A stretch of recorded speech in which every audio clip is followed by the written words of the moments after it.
Check. Check, check.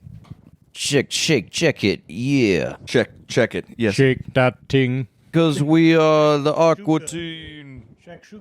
What's up? Meat Squad, make the money. See? Okay, yeah, sorry. Hey, what's up, gang? This is Dude, Where's My Comics? And I guess we're going to war with Iran. Which is literally just kind of finding out about that. Yeah, that is true. It's pretty bad for us. Maybe They're killed one of their guys before and didn't go to war with them. they're our biggest sponsor right now. I will be the first person to say... I don't know how to tell you this. Brought to you by the They're pulling out. Ayatollah. Ayatollah Comic-E. Ayatollah. He loves comics, guys. He said He's not that bad. he wanted to give a message. I told you all this was going to happen. Yeah. I told you not to bomb me, bro. So we're sorry. On behalf of the Ayatollah, there's still some good in this world. Yeah, in a weird sense. On behalf of me, at least, and hopefully most American people that aren't shitty, I'm sorry, Iran. This is fucked up. But yeah, that's the last I'll say about that. Also brought to you by Chernobyl, who brought you the X-Men. Yeah. Chernobyl? Chernobyl. That's what Xavier The sits best in. chairs made with radiation. So yeah, we are Dude, Where's My Comics? This is not a political podcast. But yeah. Until today. We're Just kidding. Please stay in. Non-political comic about non-political things. Yeah, it's called X-Men. It's called X-Men, and it's politically neutral. That's my favorite part about the X-Men, is that they've never had political messaging in them before. They don't weigh in on anything It's current not that's happening. gay. It's not gay. Well, no. They're mutants, obviously. And if it was, it would be super apolitical, right? Yeah, if they were gay, they would be like the kind of gay people who are like, yeah, obviously, I'm gay, but this is so, But that's I have a too portfolio. much. Yeah. Or they'd be like, well, I'm gay, but we're in a post-homophobia world we've created. Yeah, exactly. And it's just like, it's nothing. Famously apolitical comic X-Men, written by famously apolitical writer Grant Morrison. Also not gay. Also, I think he's... I don't think he is I gay. don't think he's he- gay. No, he's gender- non. Yeah, he's gender- non-binary. They're You mean non-binary. she? Fuck. He actually. I mean they. They're They- non-binary. They actually. I also think he accept. They- Let's hear Jesus it. Christ. But I think he uses They. he they pronouns. they pronouns. Okay. Okay. Cool. That's cool. That's very nice of them. Yeah, that's just like, all right. He was like people started getting publicity like 5 or 6, 10 years ago maybe, and he was like, yeah, they is kind of what I do myself, but I don't really care either way. I don't want to give the impression also that I'm just figuring this out. You guys are just learning about this. But I'm not, I'm not a guy in my 50s, with a explored burgeoning identity. I got it figured out. Yeah. And I've been comfortable in that for a while. Yeah. And seeing you say he was not like Did not bother shattering that part. So it's definitely like, I don't know. I think that Grant Morrison is such an enigma with all of that, where it's like, yeah, of course he would be like just kind of like this person who is like, I don't really conform to the idea. Like reading like have you ever read his like Chariots of the Gods books? Where they're like all, the 18 days, like the retelling of the Shiva myth. It's the one where he like basically brings out his like philosophy on how superheroes are the modern day like gods that we all worship. No, we should read that one next. No, it's like a real deal book, which is unfortunate. He is almost No pictures in it. The thing is, he's almost. I don't know if I could handle a bunch of his prose. Like he's good in comic form, but like Alan Moore, if you try and read, there's a reason he doesn't have a lot of books published. It's because he's well suited to being a comic writer. And I do hate when people are like, couldn't make it there. And I'm like, yeah, that's like saying like reason why Beethoven doesn't have a lot of drum things. right? It's You're like, like- no, he's a good comic writer. He's good at what he's doing. Yeah, which is like what he has chosen to like devote himself to. Yeah, and with Beethoven, it's probably because he's deaf. Yeah, That's true. Before, interestingly, Beethoven, so he could actually hear the music when he was going deaf, he had a metal rod that would attach to his piano, and he'd bite onto it and play. So I thought you were going to say penis. Yeah, I also thought he was going to sound into his penis. Wow. Like, why is he so accurate? And I it's was like, I get that. You're talking about the. I didn't even know that he could play piano. I didn't even know I'm he just was used to sick. seeing him. Are these all in the sequel movies? That's Mozart, you fool. All right, keep and you don't have introducing. you don't have a microphone. Anyways, I'm Wyatt. Dude, where's my comic? My name's Wyatt. I'm Jackson. Don't do this. He's Trip. I'm Jack. And we have a guest who's very quickly catching up with us. Jackson as well. Wait, and we have another person joining us today. Who is materializing to the left or right of us? I am Sabrina Carpenter. Oh, nice. Oh, So I don't know So if she's hot. the girl from that 70s witch show. movie Teenage Witch, yeah. or the music superstar. You're thinking about Michelle Oh, Gallagher. you mean Karen Carpenter, the drummer? Yes. From the Carpenters. She's I'm amazing. I'm gonna have no, some think about the weird writer of The Thing. amalgam homunculus. This is John Carpenter. John Is Brina. that his daughter? Yeah, probably. There is an Canon? artist Yeah, that's named Sabrina canon now. Carpenter. Sabrina Carpenter just saw the horrors that John Carpenter brought to screen. She has and to do the opposite. For she's the like, world. that's the me espresso right there. I told my students that Sabrina Carpenter was my girlfriend, and like a disgusting amount of them was like that. No. So you guys know who she is. No? I love it. You were like, they should all be like, And makes she's sense. not. No, they all Teenage should have been witch. like, you fool. But like a third of them were like, are you kidding? He's Are you joking. right? serious? And I was like, Are, yeah. are you that? Is that he espresso? And I was Right like, there? You would not want to be saying that now I was with like, I am her him. music that's coming out. That Man, music? yeah. Yeah, Right. it's all about like how her first thing, it was like Pretty Please, which is all about like her first song that came out a while ago that was like, please don't like break my heart and make me write a song about you. And then then he broke her heart and made her write a song about it. So I that- did write that song. That's That's who, true. About- Emma Frost was trying to find out her relationship status before Genosha got fucking nuked. So Yeah. That's true. I'll be kind of on- in poor taste for you to joke That was about bad. This brings us to This- the flyover. Yes, we're a comic book podcast. Yes. As much as we want to talk about my ex-girlfriend and current guest, And Sabrina geopolitical. Yeah, Carpenter, geopolitical stuff. The We want to talk tension- more about X-Men. the Ayatollah is not paying us to talk about our love lives. And he's not paying us to talk about his favorite musician. And if I'm honest here, I wouldn't accept the money. I do this for the love of the game. Exactly. I would. I hate I U.S. accepted foreign money. policy. I accepted the money. But I took the money. this week specifically, we read New X-Men by Grant Morrison, Volume 1. If that wasn't clear already, It came in hot at the end of I guess a couple years after the end of the Claremont era, which was like, which ended with like basically no one liking what he wrote. It was like something. It was like Extreme Force or something. Can you or- do booze? Like when you introduce that, could you do like boo? Yeah. Oh, That yeah, would be sweet. definitely. I can have a bunch of people in the front. Yeah.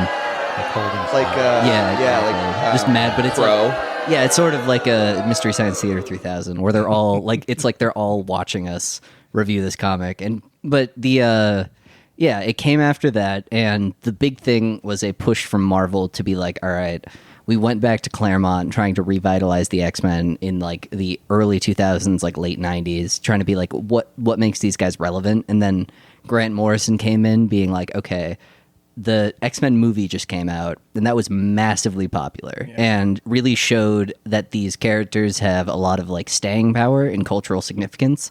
So we need to make them not like a relic of a bygone era and make them something that is relevant to like modern times. And it was funny because if you actually read his like synopses of like what they need to do, they're like, X-Men need to like fuck, X-Men need to like, they need to be cool. They can't be wearing these stupid jacket, like they have to be wearing cool jackets. And it was something that when I first read like I hadn't read his like run yet, but I read like all the stuff that he was saying about it, and I was like, oh, this is gonna be terrible. But it ended up being a lot more faithful to Claremont X-Men than I like thought. Where, you know, for better or for worse, it had that like frenetic pace. Do you think he had a choice? I wonder. I know that this was coming at a time in Marvel when people were brushing up for like the first time against like what the fuck do we do with what's it called, continuity. Yeah. And so he had to grapple with being like, What did he call it? He called it something. He was like super continuity. yeah, Or like it was something. contispuity. Of or course, something. it was Grant Morrison making a super complicated term when a regular one would work. But like, He's like, it happened, but we don't like acknowledge it. yeah, right. Like, well, you know, for the people that want continuity, we'll say it's, you know, it still happened, but we're not gonna like, I'm not gonna write a story where it's like as seen on X-Men 392, which came out 7 years ago, right? Like so it was like moving forward, trying to get new fans, but also trying to be faithful. And so there's a lot of different creative directions this tries to go. North, south, east, west. All around the world. All over the place. I believe this is the first introduction of Cassandra Nova. And Genosha, which was a canon event. Was it the first introduction of Genosha? I thought Genosha was like, Genosha Genosha was established. Yeah, Genosha, the reason why it hit so hard is that it was like something that was established as like a mutant haven. And it got... 'Cause- Oh yeah, this was the establishment of the the genocide. the genocide of Genosha. Yeah. So a little background for new non-X-Meners out there.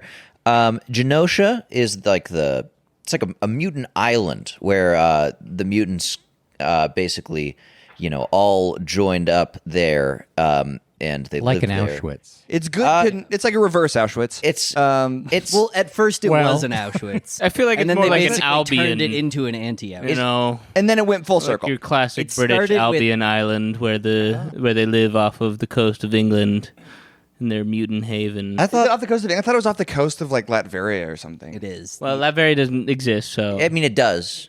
We're talking Earth 616. Yeah. So This you is talking excuse me, guest. Yeah, no, Pretty the insensitive of Genosha you. initially it was like I believe, like Stryker was bringing a bunch of mutants there and like basically making them slaves. And then I think Like in Auschwitz. Yeah, like in Auschwitz. And then Storm, Rogue, and Nightcrawler freed all of them. And then they're like, well, we're all here. Oh yeah, I and saw it. everyone. This was in the TV show. Wasn't Yeah, it? they adapted that from the comics, and then it was like, well, we're all here. We might as well do something. And then so they made like a mutant nation that was free from prejudice. and And then they were all killed. Yeah. It doesn't work out So sometimes. Mag- Like in Auschwitz. Yeah. Like an Auschwitz. So it came back to it. It circled. It's like poetry. It rhymes. Magneto was like the head. He was the leader of Genosha. He died there. He died. Yeah. So basically, Stryker, Mr. Sentinel creator, he created a major mold, a master mold, if you will. Master mold. And it created a bunch of Sentinels that then went and killed all the mutants on Genosha. All the big hits. Well, actually, it somehow missed all the X-Men. Most of them. Not Gambit. Not Rogue. Rogue's not in this. I think it's like It like killed a, 16 million mutants. It's like a, Rogue is not dead. it's like a She's- genocide, but like that didn't hit any of your buddies. So like I mean, for a comic stance, that's basically correct. Yeah. Yeah. But it is like, yeah. And in this story, Cassandra Nova is the person that did it. Who's Cassandra Nova, you're oh asking? my god, she's so cool. Well, guess what? She is Professor X's twin sister. Who was a ghost? Who only... A parasitic ghost. Who tried to strangle him in the wound. Yeah, Until she got in the which wound. is my favorite panel. Yeah. And then maybe she of all got time. psychic baby blasted away. That's the coolest part. Fucking Professor X was like Yeah, and guess what? She wasn't actually like registered as a pregnancy. She's basically like a tulpa, which is a all right. A tulpa is a thought construction. She's basically like Professor X's mind in like form. So she perceives the universe as only her and Professor X. And her whole goal is to wipe out Professor X, and then she believes that she'll take over. She's crazy. She's evil. I also She's pretty strong. She is. and she's bald. Yeah, she's bald. Which I love because very obviously a visible cue that they're brother and sister. Their brains are Like- too big for hair. Like I thought it was like he had a stressful life or like the power of his mind just melted off his hair. I didn't realize it was just something all Xavier's had. born bald. I do They know all that just got James bald. McAvoy had like hair in that, but like, do we know if like young Professor Xavier? I think he didn't. Like, I think he was just always Bald. Bald. He's a bald bald- as hell. He's a Yeah, mutant. and I like how are we gonna get of all the things that we could do to make Professor X's sister? How are we gonna? How can we make this easy for viewers? Bald. They're like bald. It is funny. She's bald. And they had no choice to put this character up against Deadpool and Wolverine of all I know, characters yeah. in the. Don't the remind me. Marvel Don't remind me of that fucking. Let's get another one of those boo chants in there. Boo. So I won't lie. Like Cassandra Nova is like a strangely wrought character, but she's fun, I think, for like a writer's perspective because you can just kind of Not a reader's perspective. Well, I mean, like I think she like reading later on into it. I mean, I don't know that she's not that creative. She's similar to Doctor Doom in the sense that it's like, well, did you what you thought you were going to do to fight back isn't going to work because she's already planned against it, and she's done everything and all the contingencies. So the only way you can beat her is to work as a team because that's outside of her comfortability. Or Emma Frost can just break her neck. Yeah, just, that's true. Just real quick. That's pretty cool, though. Yeah. So yeah, Cassandra Nova comes back, and not only does she want to Comes kill, back. she comes from nowhere. Yeah. And She did come back, I guess. in a sense, Yeah. she She was in came a back. womb before. Welcome back. She And- got baby blasted. And she decides, hey, I'm going to kill all the mutants, not just Charles Xavier. And I think the reason she wants to kill all the mutants is that Charles Xavier is like, I care about mutants. And Cassandra Nova is like, all I care about is fucking up Charles Xavier's dream. In fact, I He's hate not it even so. a person. She is a tulpa. She's like a tulpa of like, she's like anti Charles Xavier. What I find Inverse interesting Xavier. is like looking at this compared to one of the best shows in the past couple of years, which is X-Men 97, who did this storyline. However, what I find really interesting is like you have essentially different motivation. You have the same thing, which is like the genocide of Genosha. And in one of them, like I will say it's like somewhat haunting in this, where you see like the population go down to like zero. Yeah, which is by virtue of the artist making like grainy, kind of like make panels that make me feel uncomfortable, as opposed to the writing. But also, it's the idea that, like, in the actual show, you see the genocide and, like, the destruction it brings. But more importantly, you see, like, the resistance of the mutants. So they all become characters and they all become, like, oh, this person's, like, they're not just going down. They're not just, like, people to be slaughtered. They're not just, like, a number. It's, like, Magneto. It's, like, Rogue. It's all of these people who are, like, fighting against the inevitability of this genocide, which I think adds so much more dramatic weight to it happening. Because then it's, like, they fought and they failed, and that is way more interesting than like, well, they just like died. Like 5 issues later, it's a Shi'ar based conflict. Yes. It's like you go from genocide just to being like, so Hold on. Professor X is with the Shi'ar? Could I push us in a direction? Sure. So at the beginning, she's with the dentist character. Bolivar Trask. Bolivar Trask. Well, it's not, isn't it? It's Bolivar his Trask's uncle? nephew. Yeah. And he doesn't really have to be there because she Oh, yeah. subsumes his DNA. yeah, I thought, as you do. Isn't It's just part of- exposition. Isn't part of her thing too like some strange eugenics deal where she's like, I'm the highest life form? She can certainly subsume DNA. Yeah, Yes. so I think that is part. This issue or these issues deal a lot with eugenics, and I think that's actually like one of the strong points. I think thematically, Make sure people understand what you're saying. I mean, I'm not saying.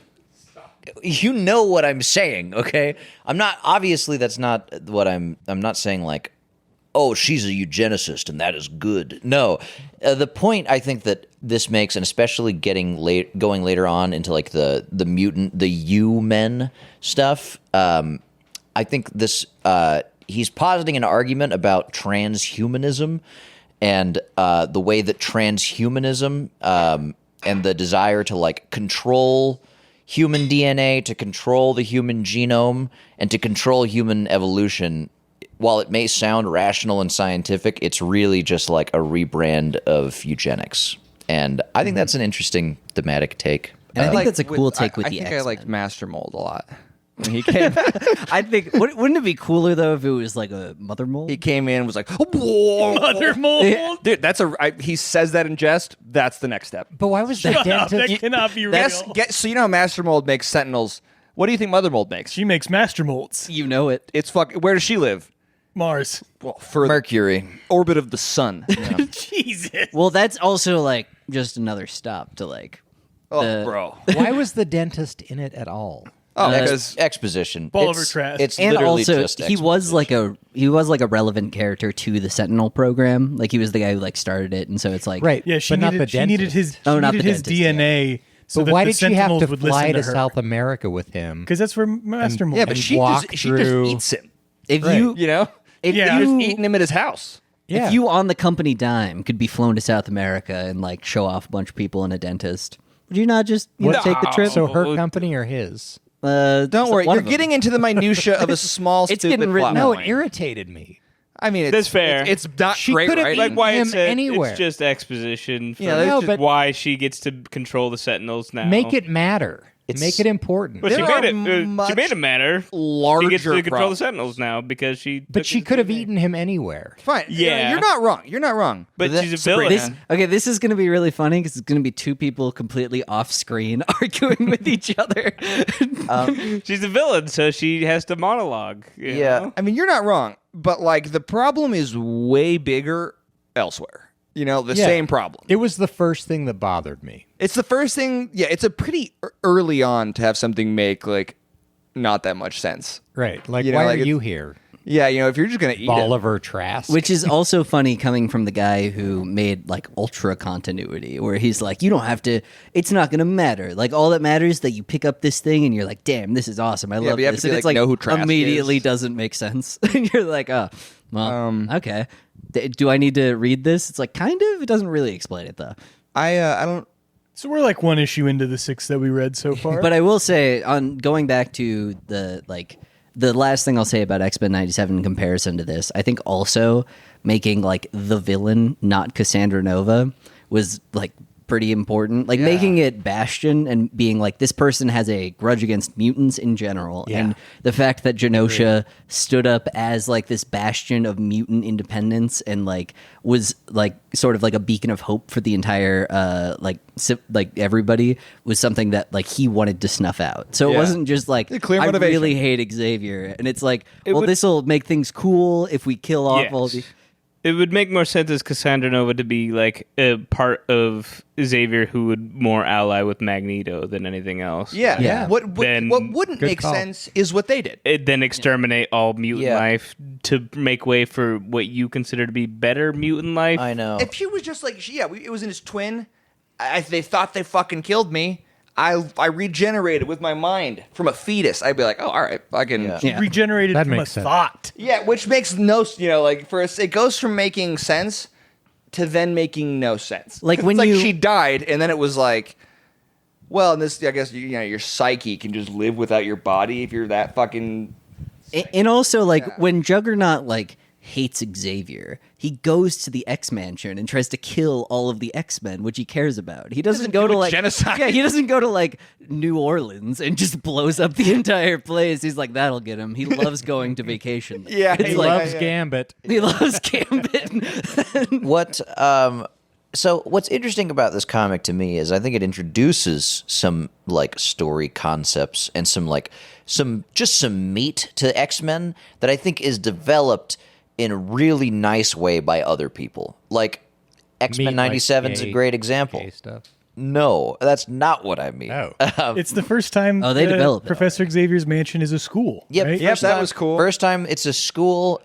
They introduce Emma Frost has a character Getting that's her not getting diamond evil. skin is cool. Diamond form is She had a cool. secondary mutation. Yeah, that was cool. you get from that she got from the Genosian genocide is interesting. Does it happen to anybody else? No. No, I mean, There's they'll a guy prob- named Beak whose main power is to look horrible. Beak rocks. He's awesome in the Exiles. And to fuck everything up. yeah, like he fucks everything up. Then people are like, it's funny. Like they're like, everybody's chasing Frankenstein. You're like, I get it. It's a scary monster. But, sometimes they'll chase Kitty Pryde and you'll be like, what's with this cute girl you're trying to kill? You see a bunch of people chasing Beak and you're like, I see why people are afraid of him. Yeah, one of my favorite jokes about the X-Men is you have like super handsome mutants like Cyclops being like, Yes. you should be proud of your Yes. powers, speaking to like Beak, the hideous Yeah. freak who So only much of kind that of in looks like a this. bird. Yeah. he doesn't have any There were powers. so many like I want to say retarded, but so many retarded mutants that just they looked so No, Like, this that's is my Goop favorite Man. part, where it's like, yeah, Goop His Man, power you have the is guy to- with yeah, three Goop. faces. right. This and is he's just- three-face guy.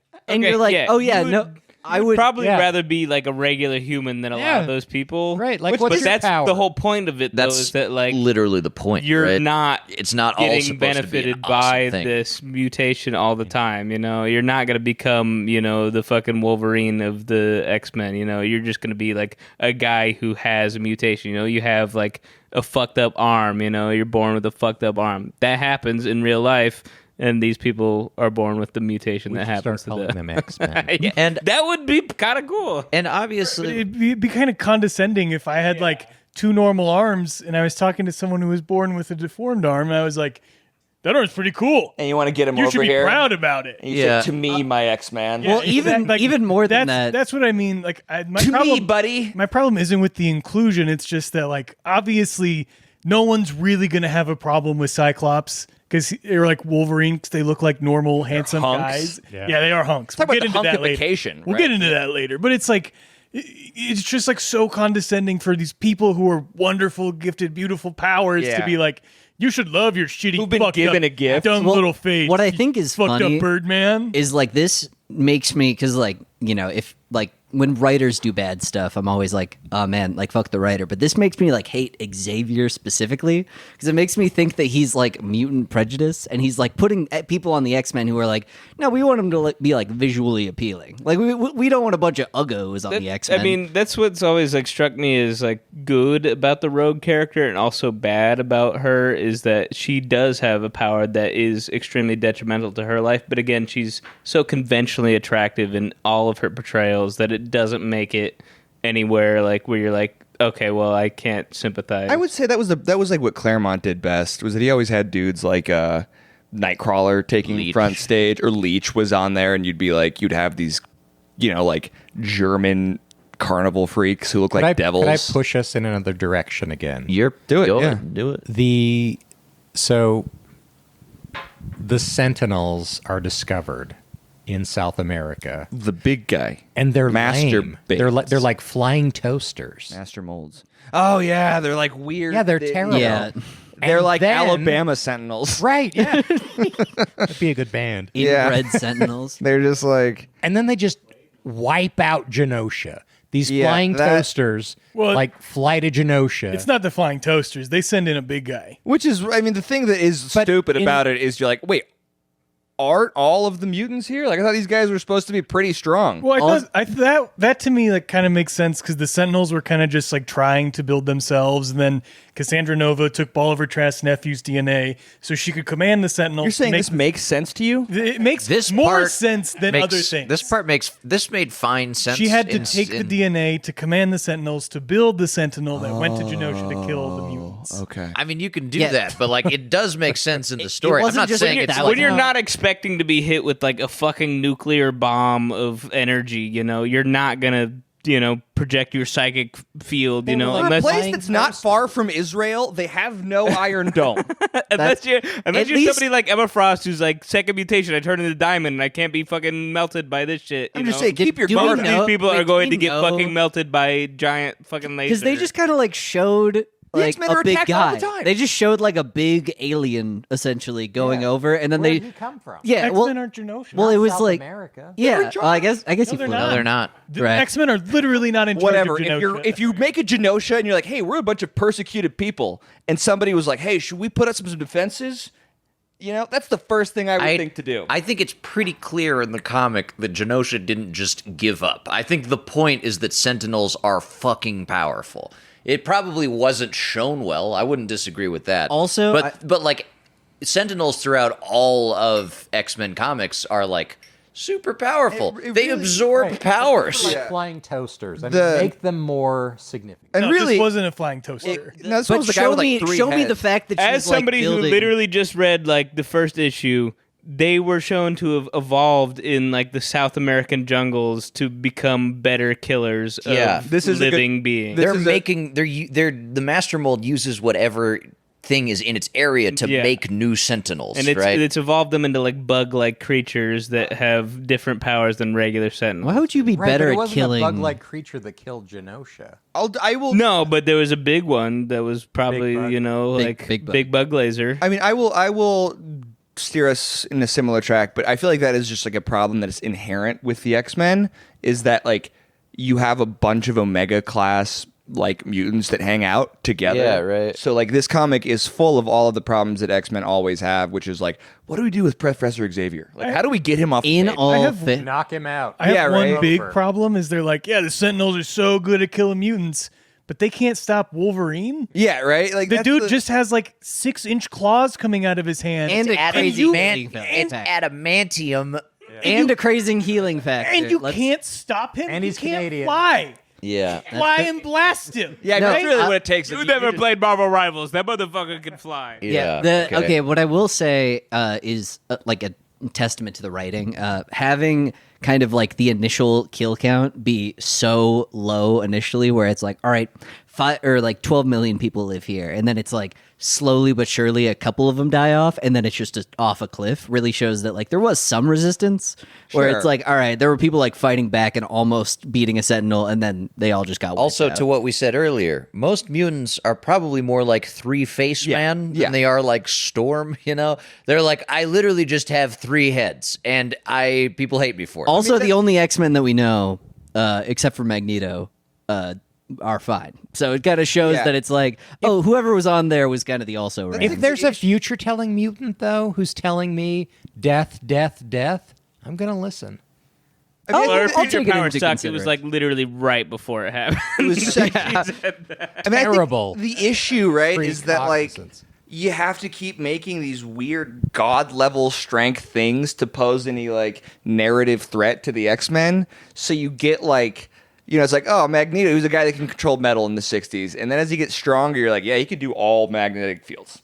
And like, you know, it's like every iteration of the Sentinel is just like story power creeping it up to where it's stronger. And then like, you know, you get people like Legion who's like, all right, so these guys, you know, it's always the stupid reality warping motherfuckers who have to fight the X-Men. Yeah, and then because like you got them, they're like, oh, Master Mold, and then they job Master Molds. They're like, well, what about Mother Molds? Right. And they're like, well, what about Nimrod? Yeah. You ever heard of Nimrod? What if we had to go fucking forward and backward in time to do that? If that was the biggest, you know, strength that the X-Men could fight. What was that thing you were telling me about that was like supercomputers and Oh, the X-Men? Enigma. The But then Enig- 10 Enigmas is like a phalanx, and 3 phalanxes is a legion. No, 3 phalanx becomes an enigma.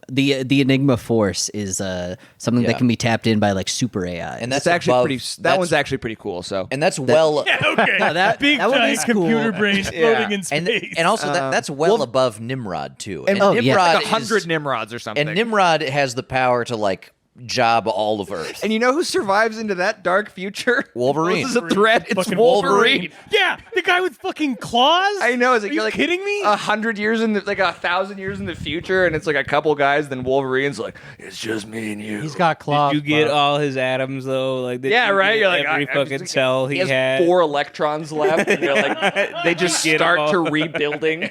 I think Wolverine. Yeah, his electrons are holding his fucking DNA. Yeah. What do you got, Bob?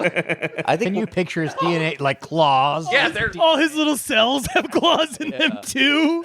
bursting the cell When he membrane. gets the flu, his claws, his little cells rip it up from inside. That's something they've never done with Wolverine that they should do is where he breaks down to the tiniest bit and then fuck shit up from his tiny like hand. electron. Yeah. Well, the thing is, it's Or hard- like a billion Wolverine spawn from like his cell. that would have been like, so like he's like, a Hydra. They really did. So there was an era when he didn't have adamantium, and it was cool because like they showed his claws breaking off and stuff. But if they had him like proliferate, Yeah. you know, which is I think the term, right? The right, you know, like Yeah. a fungus or whatever. Yeah.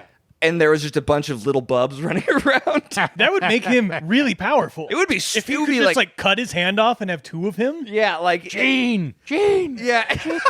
Not all of us can fuck you at once, but we're gonna try. It's like you get a Cronenberg Wolverine that's just like, where's Jean Grey? I mean, Wolverine is like the definition of plot armor. well, he's like, also scrappy. Did you forget that? yeah. Oh, He also But goes through. I he goes- forgot he was. but I just- he has animal instinct. I That's frankly love it, and I'm just not even gonna argue with it because Wolverine is a fun character. Yeah, he really, and that's like whenever they lean into it. Also, like, if you guys haven't, you should just look at how they drew Wolverine. He's hot. He's like dude. for the with Claremont Wolverine was like this little kind of like trolly bitch. Yeah. was very hairy, but like Holy bitch. he was like he was you know they He really noticeably was. shorter. In this, they shot him from below a lot, so Yeah, nobody had to leather, know. like yeah. leather. But Yeah, and then he's got and no they- shirt on under his yeah. He leather doesn't wear a jacket, which is shirt. propped open. Yeah, he and they got- made sure to body frame his hair, bulge every time. muscles that was the coolest and- part. Dude, he's He like hunked out. I will Are we say- in the hunk zone now? Burt He's like, Reynolds. I think we're in the "Am I hunk gay? time." Maybe. Are we gonna? Maybe not. I think it's gay? time to open up the hunk zone. I will He's s- a bear. My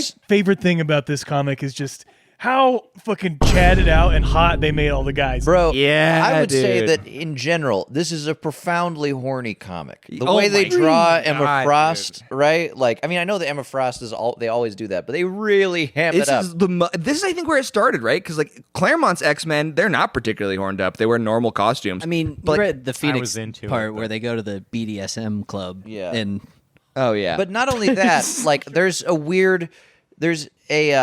a storyline. Nice. There's a storyline where okay, yeah. Trip is currently holding up an image of Cyclops mogging. Just fucking mogging everyone, dude. This is the guy telling Beak that he should be cool with being a freak. Are you Yeah. kidding me? he's like Beak.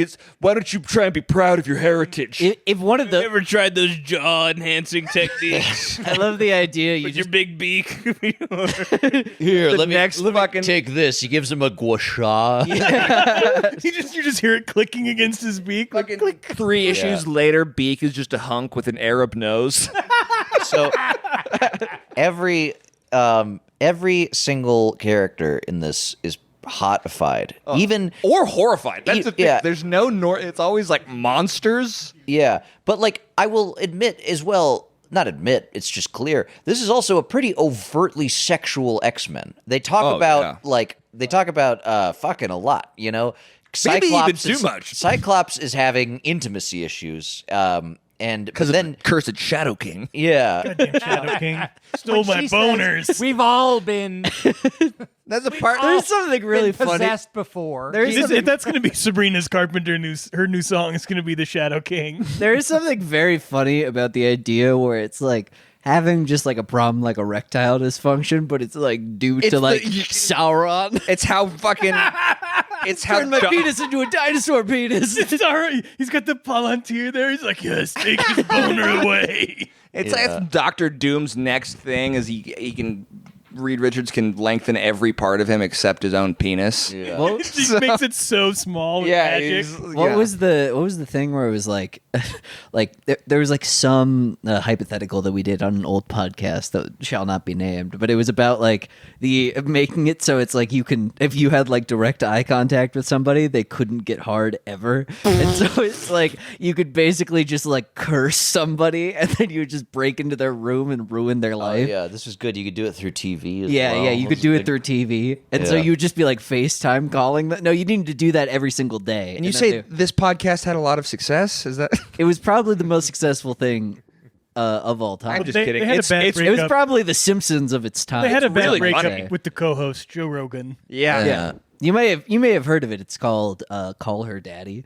Yeah. So, like, I guess I'll go back to what Wyatt says, which is interesting, in that this sets like a weirdly profound footprint for every X-Men that comes out of the 21st century. Yeah. Is like they're all horny. Like they're horny. They're up until like today. Kieran Gillen's run had a bunch of horned up. Like Jean and Cyclops and Wolverine are in a fucking triumvirate of like modern love, and they all share each other's And then bedroom. Cyclops also has a thing with Emma Frost. Like, Yeah. doesn't he? Krakoa is like one of the next things, and We should there's, probably like, read that. There's like 3 laws in the Krakoan like what's it called? There's like 3 laws in the Krakoan like I guess like constitution, but like one of the only laws is make more mutants, and that's because Nightcrawler was like, oh, they said like be fruitful and multiply, and then like they go into that in a couple of different comics as far as like what they do to enforce making more mutants. There's also like that is one of the best worst comics I've ever read. the Like, Krakoan Age? Yeah, I mean, it's full like of time travel. it's like 300 issues, right? Like there's like so many different like things that are going on that I feel like some of them are like going to be the best, and some of them are always going to be like, It's like oh, you didn't. House of X is pretty sick. House of X rocks. the Anything written equivalent by what's his face? Kieran Gillen. No, the guy, the Jonathan Hickman or whatever. Oh right, Hickman did a lot of it. Yeah, Could I direct again? Yeah, I actually appreciate. you don't I even need to appreciate that ask. you do You that. just do it. So Zorn. Zorn. Oh yeah, the Chinese. Guy. We're not. So before Zorn, BZ or BX for viewers. Zorn will come. Shit, I forgot what I was going to say. So will I. This is the worst redirect ever. No, I We were talking. Does anybody have any more thoughts about horned up Wolverine? do. Horned up He's everyone. great. It's literally my favorite panel. Is the one where he's walking out of the river, just covered in water, fucking jacket open. It's muscles one of those, popping, you know, like- Oh, I lady remember. sopping. I remember. Sorry. So Professor Xavier, most powerful mutant mind in the universe, quickly and easily sublimated by some fucking rando. Dude, that's the fucking problem with this, is that you got to be like, whoever wrote him gave everybody else a panic attack. You know, Stan Lee did a disservice by making someone that strong, because every author's sense has to have a reason why Professor X isn't around. That's why the Shi'ar exist. So he can just be Scope in side Shi'ar. adventures. Yeah. Also, do you guys like that they call it Cerebra now? Cerebra. I thought Cerebra. Cerebra, yeah. I mean, I do think that like the point of introducing Cerebra and saying it's way more powerful is just so that they could make the argument that like Cassandra Nova is like all like at the same level, but she used Cerebra's strength against him, like, which again just goes back to like it's not great writing. Terrible. Well, I mean, it's just cheap. Look, my thing is, I agree it's a little cheap. No, it's very cheap. But my point is the cheapness is built into the character because, like Jack said, like Yeah, it's a when you comedy. have somebody who's like, oh, I can control all of the United States with my mind. It's like, Yeah. well, what do? You know, you need to get him out of there, or Keep else it in the mainstream, right? You gotta have to have something where it's like, I can get him out of here in one issue, or else I won't be Right, able to write limit them. anything. I mean, it's his first run. well, they used to True. be. This was the Cassandra Nova was his way of limiting him, and I think it's you not can- excellently done. I think you can easily argue with fairly that it was a bad way to limit Is him. Storm here? No. No, she's not around. She's another one of the Omega ones. Yeah. Whoever like was like, oh, she's weather person, clearly didn't understand how strong the weather was.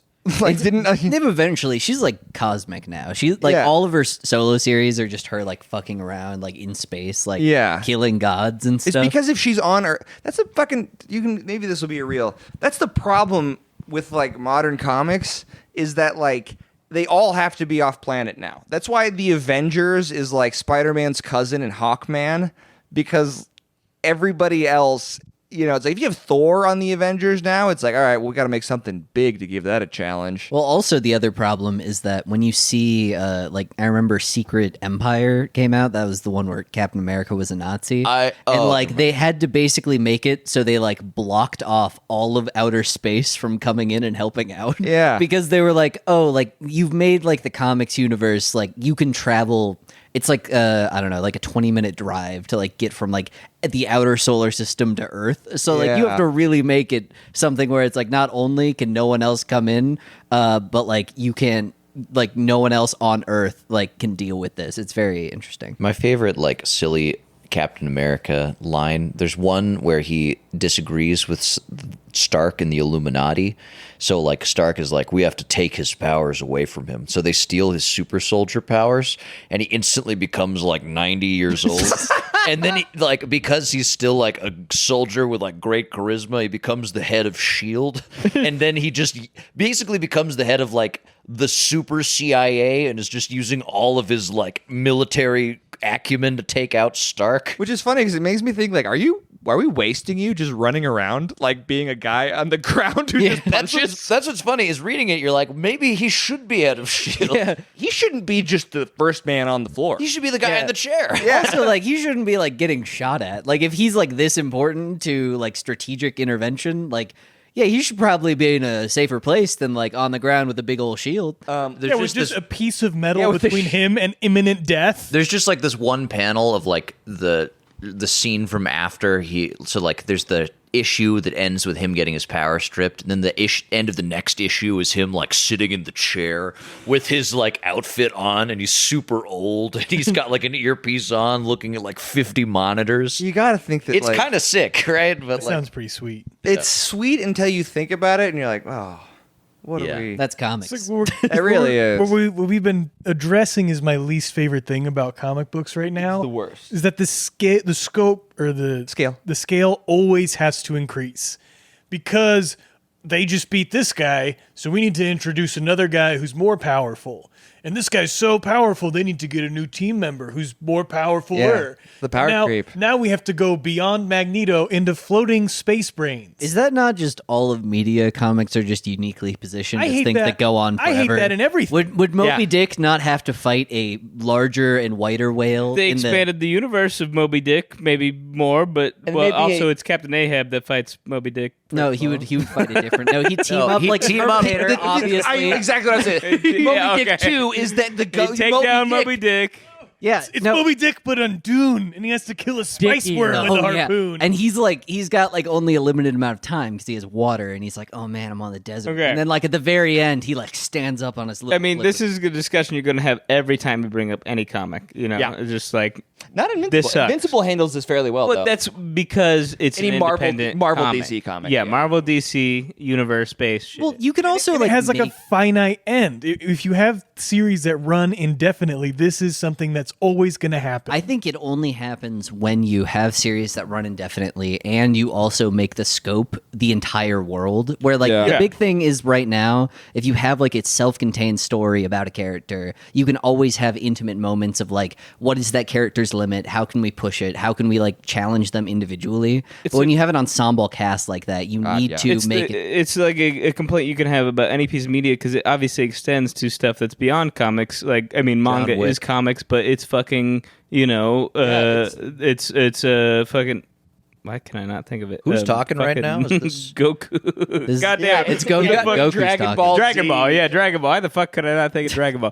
It's Dragon Ball, you know. You gotta go Super Saiyan fucking 3. You gotta go Yeah. Super Saiyan 4. Yeah. Gotta Shaggy go Super Saiyan Blanco. God. that Super guy's Saiyan, you like know? brushing away galaxies with Yeah, his it's hand. like this Yeah. is not inimical to comics, but it is specifically something that comics have had to deal with because they're so popular and want to keep. yeah. For some reason, want They've to been keep around for their whole canon intact. because Well- they're profitable. I mean, like yeah. if your canon made like consistently billion-dollar movies every time, they're like, yeah, we're not letting you like change Captain America. My thing is I like, think there's one there. Like if you look at JoJo, I think JoJo does this well, where most of the way through they're like, all right, we're gonna reset all that. No, shit. but that's like 9 different series. Like that's Coming to the defense of JoJo, it's all like self-contained stories. It's not extending into the broader universe. It's not like we're facing a different, more powerful guy. It's a different guy who has a different power, who's also very powerful, but he's a different guy, different power, different situation, And it never- you know- and not the same character. there's a lot to complain about with this comic. I'll be the canary in the beautiful suit that's fashioned for a canary who's very handsome mogging us. and mogging the rest This of sounds them awesome. Go on. and say that I think that Grant Morrison, in spite of some of the troubles with the story, introduces a lot of really cool themes and concepts to the X-Men that make it a very nice modern story. I think that talking about the organ harvesting and the organ farms and like the modern technology and transhumanism, that is a modern phenomenon. And like the idea of like gene editing and eugenics as sort of a re-emerging gene. Well, the idea that like eugenics is something that is like, obviously it's the discredited racial science of the 19th and early 20th century, but it's sort of re-emerging in a lot of like concerning ways. And I think it's cool that the X-Men deals with that. yeah, I think Yeah, it's weird that Trip bought one of those really big like metal One of the cranium Yeah, sizers? cranium sizers. They're like called I just calipers, guys. I just don't know why. They're used for more than that. Yeah. So They're just really good at making sure. Trip just has It's just a really exact measuring tool. I use it for measurements. So when I see like the U-Men, I don't think of like, a whack religious cult. I do, but I think of like Silicon Valley. Sure. I think of like people that are actually making big changes in the world based on fucked up logic. I think that's like probably the strongest thing about this piece is that it's modern. It's one of the first, like the 90s stuff seems bad and like out of time insofar as like a lot of it is just like convolution. But this seems unique. It's uniquely 21st century. One of my favorite things that the one of my favorite things that Grant Morrison said was like the fact that X-Men had become stale and like we kept flashing back to the 90s did not make that like interesting or iconic. It became stale and outdated. Like, so what you need to do is like shake them up, constantly reintroduce more things. Like, it doesn't make a character iconic to be the same archetype over and over again. That's how they become like parodies or stale. It's like what you need to do is constantly put them in new places and reinvent them. It's also like cool that he reorients the world as like, now everybody doesn't hate the X-Men. They have mutants have like a cultural power, right? That someone's like, are mutants the next rock and roll? There are kids that are dressing up like mutants. People want to be mutants. They're not totally hated, which I think does reflect a change. It's supposed to reflect a change in societal values. I think a lot of this has to do with like queer acceptance. Oh yeah, Yeah, absolutely. which also is a big thing the X-Men have like the modern thing embraces. And again, I think that's done well. I think a lot of he's like Grant Morrison. The man does not, or like Grant Morrison's other works. He doesn't lack for ideas. No, The man's got ideas. I don't Falling think, out I of think his off of them pockets. aren't. I don't think most of them were executed to the point of like digestibility. But because I like Grant Morrison so much, I'll be like, all right, I see what you were trying to do, Grant. I'd love to push in, maybe dive into this a little bit. Can we go around the room, and even if you didn't like it, maybe what's one thing that this introduces about a character that you like? I can go first. I really like what they did with Beast in this comic. Yeah, I he's think, like Leopard Man. Right? I think Panther. I think it was really cool that they talk about like that his form changes, and like there's a scene later on where like one of the Shi'ar is like hidden and it's like, I'm invisible, and he's like, I don't remember what he says. He's like, sommeliers around the world are fucking jealous of my nose. You might be blind to my eyes, but you're not blind to any of my other senses. And he's like gripping with this idea that because he keeps becoming more bestial, and he's Could be gripping a with virus, right? Right? He's gripping with this idea. He's like, am I devolving? The thing that I love most about myself is my brain, and the thing that I love about living is art and Yeah. science and knowledge. And this beast transformation happens because he tried to cure himself, right? Yeah. I mean, it's. I just wish that it's a problem with mainline comics is you can't take time. Yeah. Yeah, you can't be like, this is a Beast issue. You just can't do it. You got to be like, well, I have to. Everybody has to be on the page. I have to have. I have 10 pages and I have to start 5 different individual I think you threads. get 27 pages, right? And like, there's 6 or 7 X-Men. That means you get 4 pages per character. Like, I like when Beast did the comedy routine with the skeleton. He's like, I guess I'm not going to be able to hear about your date night, buddy. It's like, there's the genocide here, Beast. my favorite thing they introduced, which stuck, was Hunky Wolverine. Fuck, that was mine. We can both like the same thing, man. You could pick Hunky Cyclops. Pick Hunky Cyclops, yeah. I like Hunky Cyclops. Also, I like, MOGGING Cyclops. There's some drawings make him look like really blocky and like a Minecraft character, but then every now and then you get one where he just fucking mogs. Yeah. He's the man above. Yeah, dude. He's him. He's him. I feel for the Cassandra Nova aspect of it, I feel like that should have been more of an Xavier turn where he is more influenced by his darker reasoning than just some random twin that had never existed Comes until out this of nowhere, moment. Yeah. doesn't stick around. Just like the darker reasoning of Magneto, and obviously like through his psychic connection with Cerebra, it's influenced his mind to realize, oh, maybe we are that would have been at least been like a it would have shown some conflict. I would have appreciated seeing conflict in Charles Xavier, And that's what they do in the Krakoan era. Yeah, and that's yeah. really he's walking around. He's a bad guy in the Krakoan era. Yeah. There's they introduced Cerebra that everywhere. Fucking, stupid X helmet. Yeah, I guess not that is stupid. Cerebra. It is a stupid X helmet. It's It looks like the fucking- fucking Maker's helmet. I Bro. do awesome. It's cool. I do wonder how he can. No, it's the helmet. That's the other thing. It's just it covers his eyes. Yeah. Also, why the thing is, How are we supposed to know how strong he is if it's not like Galactus helmet? Well, when he gets stronger, he'll get the Galactus.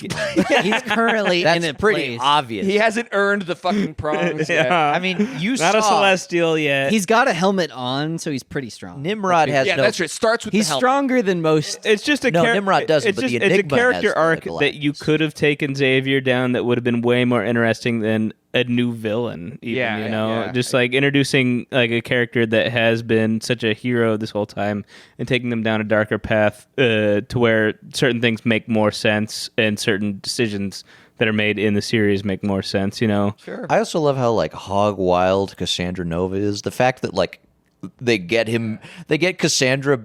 Charles back into his mind, and they're like, "Oh yeah, we rigged his body with Alzheimer's and cancer, so that like Yeah, that was fucking sweet. literally they're like he has 6 days to live because the Cassandra Nova gave herself cancer and Alzheimer's and degenerative MS. diseases, so that like even if he came back, his brain would just. But it's really sad because he's talking about Moira, which is I think his childhood friend, and No, also it's, his love interest. yeah, and also Mick Taggart. and also there's the scene where Jean walks away and she's like, "Yes, I know. Jean was the best dog." When like because all he's talking about are his earliest memories because he's going through Alzheimer's. The thing is, it has like it's such a weird tonal shift to have Yeah. like this old fumbling Alzheimer's guy. We didn't read that, did we? No, that's But one of my favorite parts, because like Xavier's mind always being kind of this like the iron bank of the Marvel universe, being something that you can always rely on, that is always like razor sharp. Kind of one of the cool things that you saw in Logan, that movie, Yeah. is like seeing him. That's a good way to where do it's it. like, oh shit, this is like really. This is why we got to watch this out. is a weapon. This of is battle. how and this is, dangerous like- he becomes when he loses his cognitive faculties. abilities. And you know, it's a cool, I guess, like whatever. It's a cool like representation of like how like someone can be dangerous when they lose their cognitive abilities, how they can feel that way.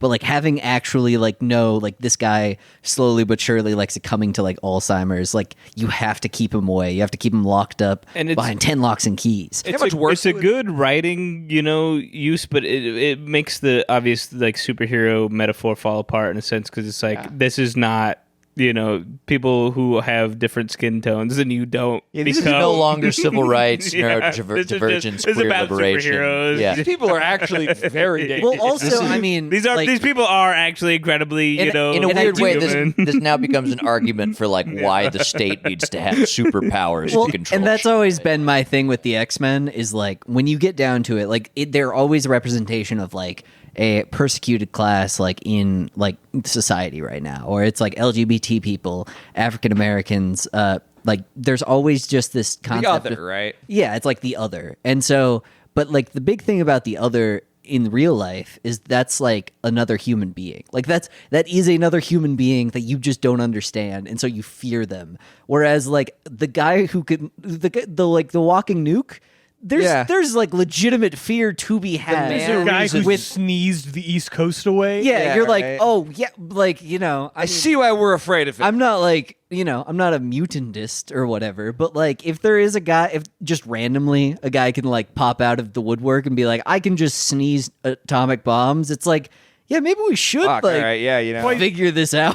It's why like Beak works, but then Mr. Bomb Man himself does not. Yeah. The molecule man. Molecule Man, because like Beak is not going to hurt anybody any more than a human is. It's gonna hurt your eyes. So, It's gonna scare your kids. Sabrina, what was your favorite introduction, if you had one? I don't have one. What about Gladiator? You got to have something. There were, about the What art- about Emma Frost? We haven't even talked about Zorn. the What about costumes? Zorn? The costumes were cool. The man's were they got not? a star in his head, Gray. A living star. What is a living star, you ask? What about the toasters? The diamond form was kind of cool. I didn't like it. So Sabrina Carpenter's The secondary going on. mutation thing is very confusing to me. So that doesn't happen to anybody else. No. I mean, like, Ever. probably another writer has been like, I want to give Nightcrawler 8 arms, and so be he's going to fair, get a secondary mutation. The thing is, like, Emma Frost is the only person in the story who was there when it happened. also, how do you go full nude? You know, if you want to draw her fully nude, it's never been able to be done before. Put her that's in true. that- That's put her in that river in Gotham City. I Yeah, like but the you couldn't idea. do So They did that shit with fucking Mystique in the movies, brother. They Yeah, do the they- same where do you thing think with they got it? diamonds. no. She got fur form. No, what I like the You got a idea weird of like reptilian instead of form. having like a pitch meeting where he's like, here's what I want all the characters to do. It's literally just like, imagine this: Emma Frost full nude, and then they're like, no, but how? And it's like, no. Don Draper flips the Yeah. fucking sign around. What do the kids love these form. days? Diamond form. She's a How full can diamond. She doesn't have a pussy. She has no nipples. That way we Listen, can I'm just show. upset as the rest of you, but this is how we accomplish. This is how. Well, I all have my own What if the drawing. kids Still Full- achieve a PG-13 rating. What do the kids love? Full frontal nudity. What can we not show the kids? Full frontal nudity. Let me solve both these problems Or for if, us. if Grant Morrison is like, you guys, I want to write this story, they're like, all right, put naked Emma Frost in there and I'll sign off on it. He's like, Yeah. what? No. And the schemy executive's like, put it in there, Grant. I love the idea that he's like it. he's the secondary mutation. And he's like, good. Frankly, from reading this, I got the vibe that it was more the executives like, you can't do the nude. Yeah, he She probably was just is that. naked before this. And he was like, "What about diamond form?" Well, do we want to go through maybe do our favorite panels? Yeah. Mine is. May I go? I already go yeah, on. I already did mine. The one where Beast is like has like, oh man, looks like you lost an arm and a leg here. I forget what he says. No, the baby blast is definitely up there. I think I like the Beast one because it kind of represents like where Beast is at and where he continues to degrade to, where he just refuses to value human life as a similar to like anything that he cares about. Like I think this, like obviously like what Beast wrestles with being like, oh, like my like separation from humanity. Like what's funny about Hank McCoy is that he like voluntarily separates himself from humanity and becomes like a monster of his own accord. It's like, it's not even about you being a blue guy. It's about the fact that you're killing all of these universes with reckless aplomb. Yeah. Dark Beast eventually talks to him. Dark Beast is Beast from the Age of Apocalypse timeline. And he's like, you're eviler than me. And he's like, yeah, I know. Yeah, I'm kind of aware of that. I'm an asshole. For the folks that don't know, there's a Marvel series where Beast is like, you know, obviously Marvel has ranks of everything where it's like, who are the most smart people? And it's like, Reed Richards No, is we number could one. quantify that. Well, you can. Reed Richards is number one. Number Yeah. two is Bruce Banner. And then he's really close with Stark. But up there is fucking Hank McCoy. And Hank McCoy is in the room. They have this big problem with incursions where there are these multiple universes being collided together.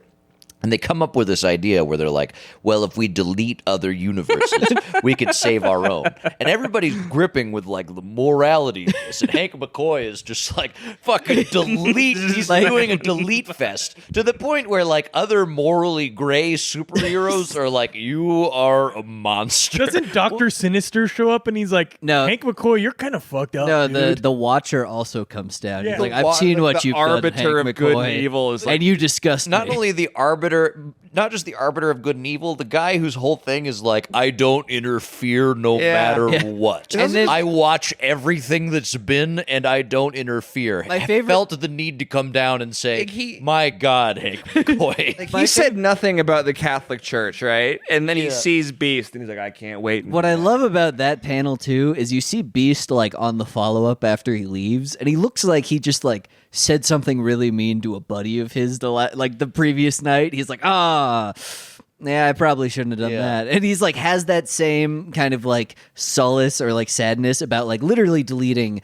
millions of universes out because in order to like save his own. Yeah, he's done like some like a crime that we don't have a word for. In the sense that Giga in the genocide. sense that like genocide is a crime that we had to create a word Universicide. for. But like multiverse.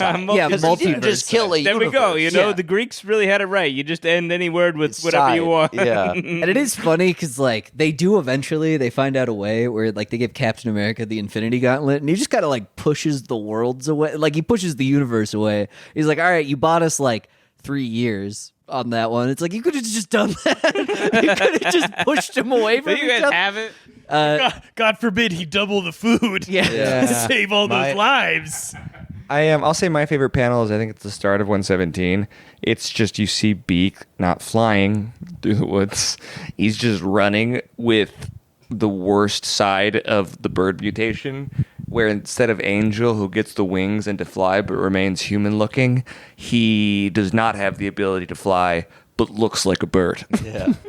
Chicken arms. His arms are talons, and his like fucking arms have these weird vestigial inoperative feathers. I love- and Beast is chasing him saying fly, and he's like, I can't. I love Beak so much. He becomes like a really cool character in the Exiles, but I hate his fucking children because he like he Tell me ends somebody up, has sex with this guy? well, no, he has attacked sex him? with like a bug woman, and so Oh, they okay. become like bug beak children, and they're like disgusting. That's And- awesome. Like somebody saw it and was like, we can go worse. And so he like comes back at the end of like this harrowing journey this multiversal harrowing journey that he's like, you know what, I'm gonna retire after saving many multiverses, and he's like just hugging his disgusting children, and I'm like, ugh. It's like even like the hair after like so much unfettered heroism, you're just like, I don't like looking at you. man. This joke really sounds bad when you consider that Beak just represents the other. Yeah, it's like I mean, it would kind be of, but the like- thing is, like, it's not really the other because it's not like I just see a guy with brown skin and like I'm viscerally horrified. it's kind of like It's like if every black guy had fucking giant bug eyes and a beak, I'd be like,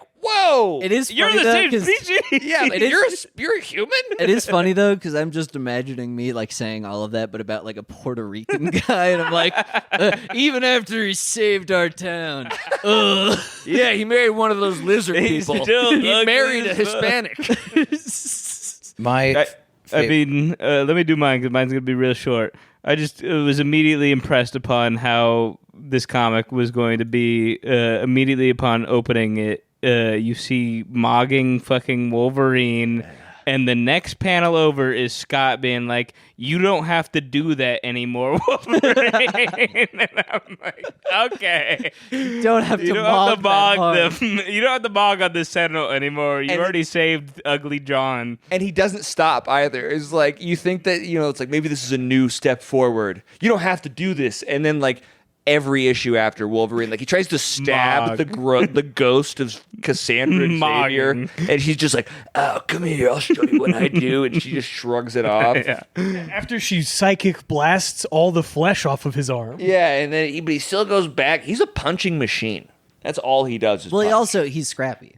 He's scrappy. He is scrappy. And He's you know, Canadian. here's the thing, just like me, like, because everybody's like, oh man, I'd lose in like a fight, but like, you know, I'd just like go low, I'd wrap up. That's kind Yeah. of like what Wolverine does, you know. I'm kind of a little bit like Wolverine. I've thought about that a lot, but like cooler and that a lot. I think you know, that's I, mean, I don't look like him. What was the thing that the guy said about Batman to you guys at your job? He was like, you know, I don't look like Batman, but I act a lot like him. What you're talking about. And he But that said- is definitely something somebody has said. Phineas said that some guy walked up to him who's just an ugly motherfucker who just said, you know, I don't look like Batman, but I act a lot like him. I have two favorite panels. One, I really like the scene where Jean is headmistress and she protects against the U-Men. She turns Phoenix Force and she makes the U-Men shit themselves and throw up. Yeah, and then awesome. And then threatens to like tear them apart molecule by molecule. And then Wolverine shows up and he's like, "Jeannie, my God!" And she's like, "What is everyone looking at?" And she's full Phoenix mode. fucking Wolverine's torqued. His fucking boner's Yeah. like visible through his leather pants.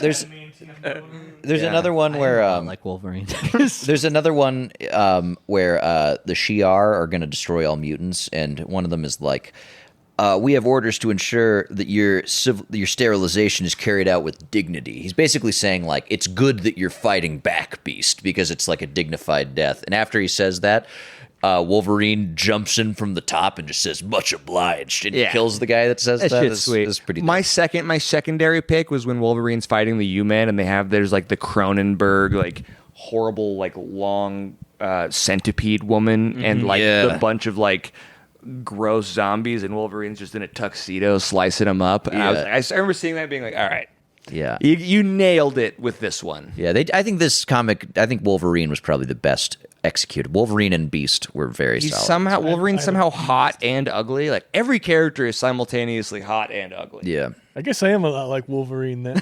You're like half of him. And Sabrina, did you have? What's your me espresso? I was happy. I'll accept a part that you like the least too. I finished it. The last panel.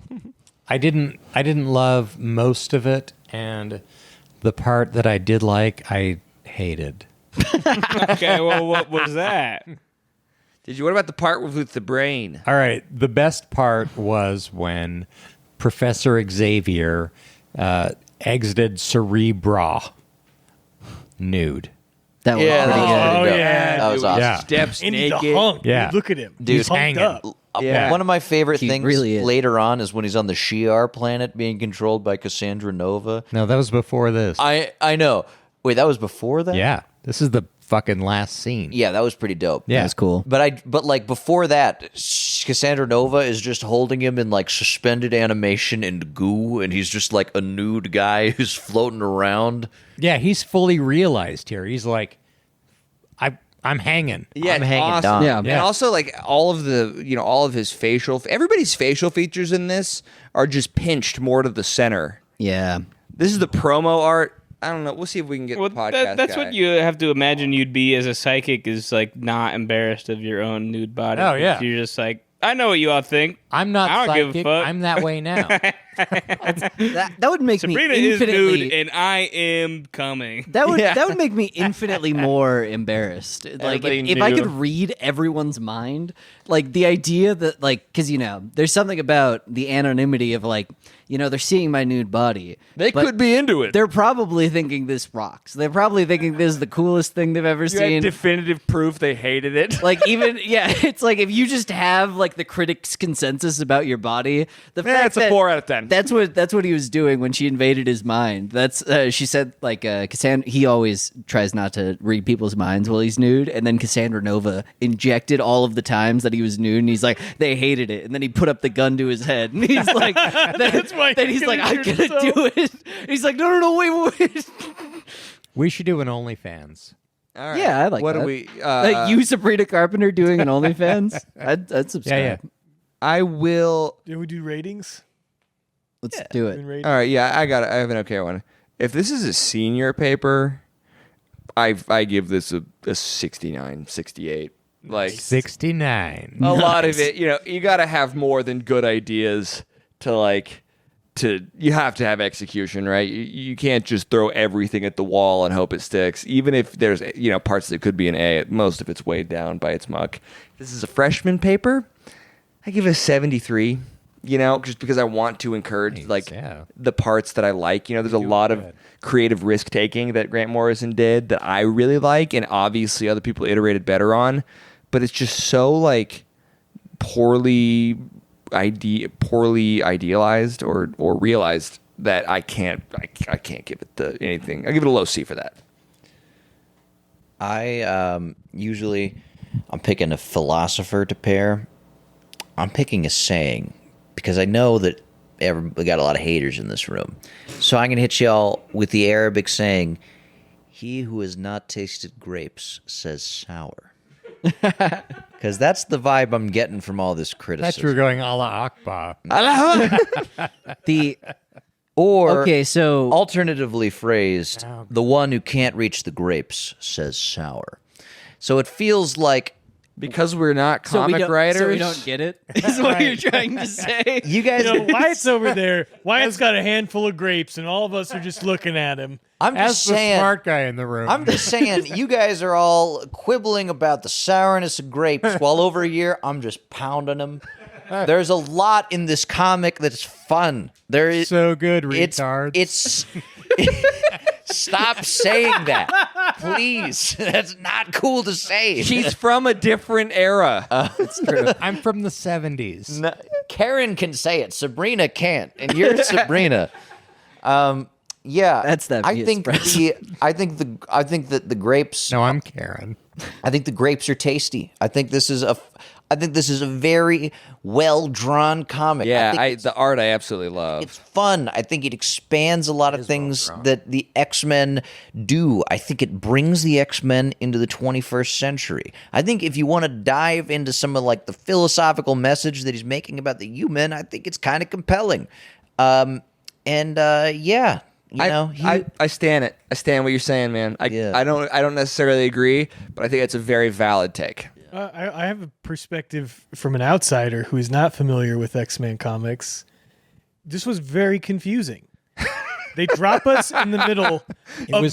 They start us off in the middle of a jungle for 3 issues. Cassandra Nova appears For no reason. She's And a you're tulpa, like- apparently. you're like, is that Professor X? There's a giant robot, and then like that story stops entirely.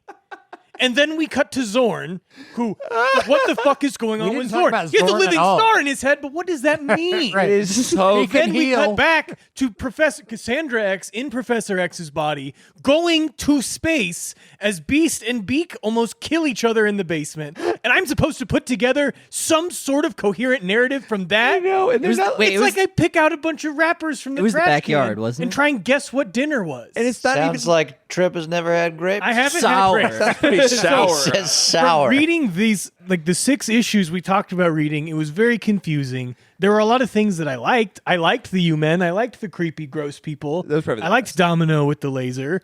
But then like, a lot of the stuff just didn't make sense. And this is why I hate when they scale shit in comics like Dude, it's so real. It's also like what there's Grant no- Morrison is the worst at. there's no like grounded entry to this series of comics. You have to It know is, what's happening. But you have to. Everything is read- insane. We have to start in the 1974. Yeah, and this comic starts on a stage that is absolutely insane. I know, and it's also just like insane for people that know it. Like Zorn, all of those characters it's their first appearance. What does a living star in his head mean? Well, they talk about how Well, he he can can heal. how he can recreate life, how he can change reality. thing is- how does a star do that? But dude, no, it's the power of make a sense. star. but what does that mean? You see all those chains on him? What does that mean? You get pretty strong. Well, have you thought about what gives us life? It's the sun. He was repressed. Holy shit, that's right. He's a life giver, dude. Pretty powerful. That'd be like if I was like, you guys, I just threw 13 Glorbons up outside, and you'd be like, what the fuck? Like, is no You'd be shit. like, you don't even know what a For real? Glorbon Is is? it Glorbon? I had 13 of them? I'd pretend 13 like Glorbons. Yeah. If you That's showed powerful. me like a picture of the Glorbons being buff, I'd be like, wow, Trip's strong. So like my last sentiment is like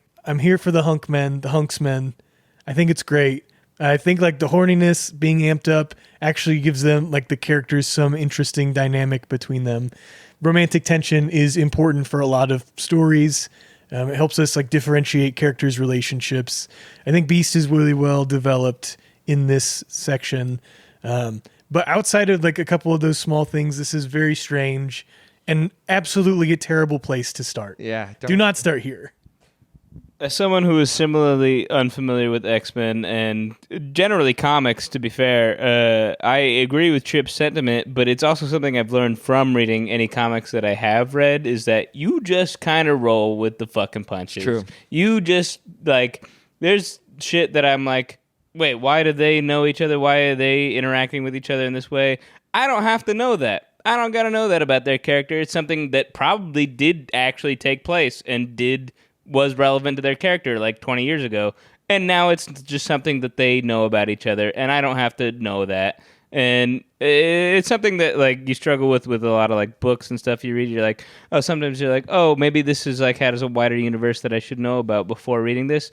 Yeah, maybe you should, but also like it's not helpful to my current predicament of reading this comic. So like if I being want to in- maintain that, storyline in my head, I'm just gonna like blow past that, be like, that's how it is. That's how these people are. It sucks that I don't know it, but I'm going to live with it and just keep reading the comic.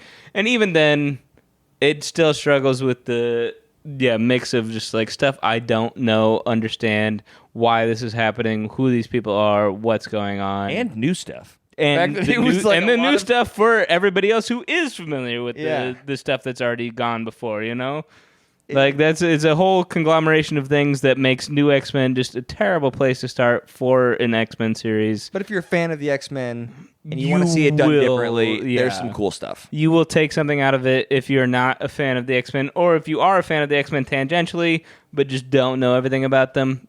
Still a terrible place to start. Yeah. All I'm seeing in my head is a bunch of children. I am Who eating can't every reach- sour grape you They have. can't- I'm they eating can't- all the sour grape. No, you can't even Why? reach Just them. because I don't like grapes being sour doesn't mean I've never had one I'm before. saying you I can- clearly I can cannot- taste this He's thing that- implying that you didn't even understand this. I You have realize not He's implying. but it's like, tasted. but like the way the phrase works in my head is like, I don't like grapes, Spoken like a man who's never tried one. Yeah. but it's like I've tried them. You think I've you tried, have. What if I've tried You grapes think lots you of times? have. I've read a lot of comics. You think you have. Who has not tasted grapes But what if it says but- sour. What if I just genuinely don't like grapes? I don't. You have sour. I prefer apples. Yeah, he who has not tasted apples thinks they're sour. Thinks they're all Granny Smith. Yeah.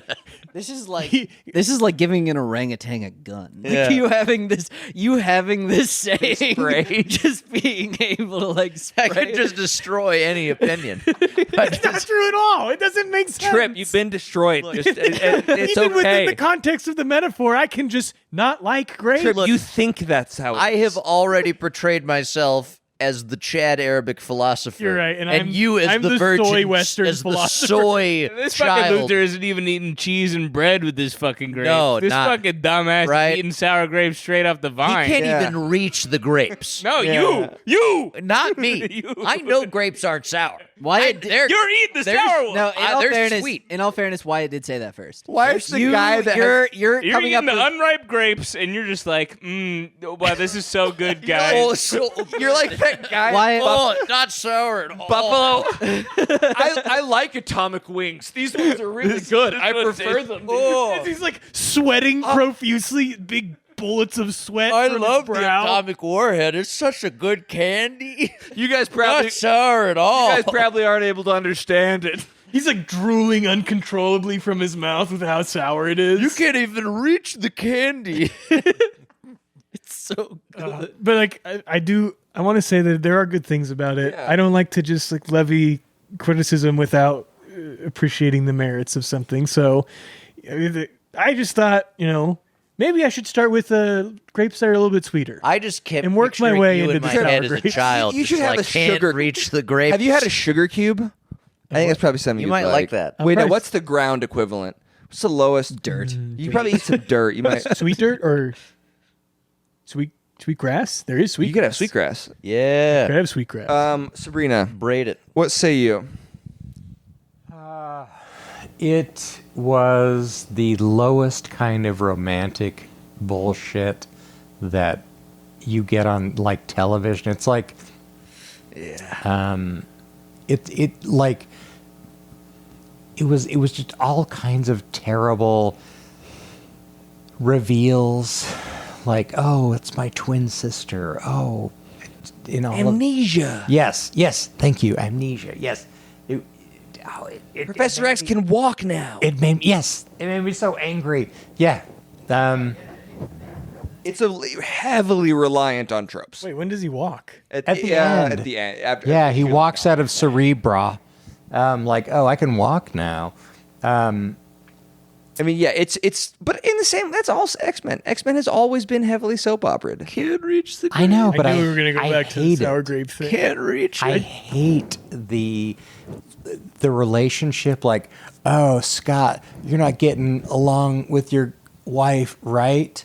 And he's like, yeah, we're not getting on very well. It's like I understand that, but it's the only thing that happened in all the comics I read that was actually grounded. Yeah, I mean, it's like Everything else is like, oh, they're going to space. Yeah. Professor X going to space and pieces. Gene will never work out. No, Trip's so right, because like you need that pathos, that human pathos, to connect the X-Men to reality in any way, considering the shit that they are constantly doing. And if they don't have that human, like, emotional I hate pathos, there is no reason to read the fucking X-Men. There is something very awesome. don't read it. There is something. And I won't.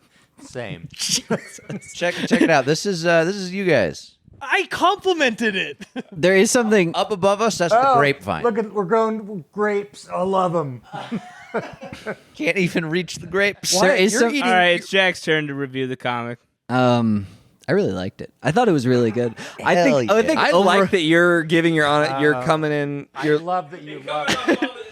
It makes me. I disliked it. I was like, God, I hope Jack. It's not I even, like this it's not comic. even hatred coming from I me. think that so Grant Morrison always does this thing where he does a bunch of like it's like little book of ideas where he just kind of like throws things at the wall. And what I like about this comic is the frantic pace and the insanity of it, introducing and barfing a bunch of just concepts of like, all right, this person's doing this person's doing this. And the X-Men melodrama that I like is like basically a genocide just happened and then Scott goes, God damn, my dick can't get hard. Like that's Dude, like Shadow Man. that's like perfect Shadow Man, Shadow King. that's my like bad. perfect X-Men melodrama to me. Like yeah. having a like also having the like understanding it in the context of what like the X-Men was before and kind of like where this brought them has made me appreciate it like a little bit more, understanding that like this kind of modernized them in this way that like led to a lot more stories, and also again like just dumped a bunch of concepts that were then used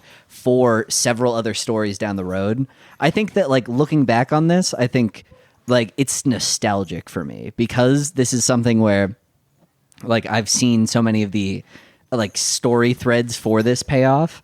Like I really enjoyed it and I thought it was fun. And also, as far as like understanding it from like a first time reader's perspective, yeah, it's definitely not great for that, but I do think this gives you kind of a vertical slice of what X-Men like is in all respects, where it's like the melodrama, the insanity, the politics, the like transhumanism, and also like how that relates back to these people who are like trying to become a family despite the fact that they're like really fucking messy. That's what I can definitely come to understand is that this introduced so many ideas that have become what X-Men actually is to a lot of people, and it's just unfortunate that they all had to be introduced at one time and didn't get the air to develop on their own, you know? Yeah. Like, all that shit, like Genocide of Genosha and the X-Men, like, being, like, a foundation to teach young mutants, you know? Like, that shit is all shit that I have known about X-Men for longer than I've actually witnessed it,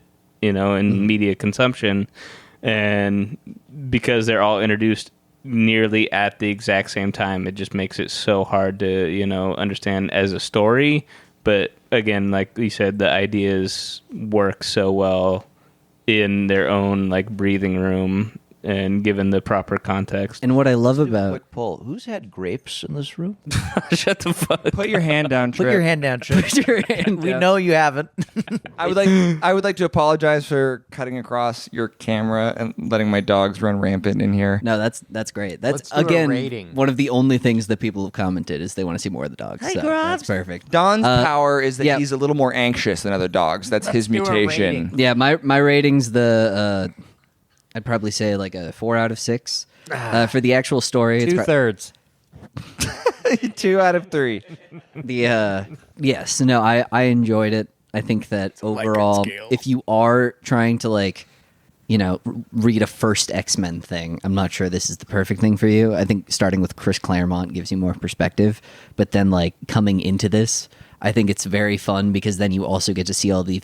Again, like what I like about Grant Morrison is not necessarily his stories, but the fact that he like can barf a bunch of ideas that then like people pick up scraps on because they are like interesting things. Like there isn't one issue of this where I was like, well, this just seems like a bunch of bullshit. It was like, oh, what the no, it's like a lot of like bullshit, but there was never an issue where I was like, all right, this was really lame. Like there was a bunch of issues where it was like, what the fuck is going on? Yeah. But that's like at least engaging. I feel like that's a good thing to think about in the same way that like a lot of people like reality TV and melodramatic soap operas. You know, there's an audience for that in comics, and this fulfills a lot of like, you know, the silly fun melodrama that you've come to expect, that people, you know, that you expected before and then, you know, continue to expect. What's your rating, Jack? I give it a 68% or 72%. So Anywhere in that range, or low 68% if you're a senior and I've expected more from you. It's okay. Grant Morrison, the known writer. I give this so all right, I'm going to give this a 68% out of 100% given the fact that this is the man who also wrote Animal Man, which So is D+. I give it a D+. I did will. he also do Doom Patrol, The Doom Yeah. Patrol and Animal Man which things. I really really like. things Doom I Patrol. adore. I'm going to give this. I'm going to rate it based on cinematic Batmans. I'm going to give it to Michael Keaton. It's not. I know where you're coming from. It's not as good as Christian Bale. It's not as good as Robert Pattinson. It didn't create it like Adam West, but it did introduce a lot of the tropes in the Rogues Gallery that So you're made D it. plus 2. No, No. Michael Keaton Stop is trying to. We all choose different scales for a reason. All right. Michael Keaton is not a D plus. A lot of people like that movie. Low a C lot. minus. No, Have there been 6 Batmen? well, if we're gonna call it C minus, then I'll give it Robert Pattinson, which is to say that it's a great example of.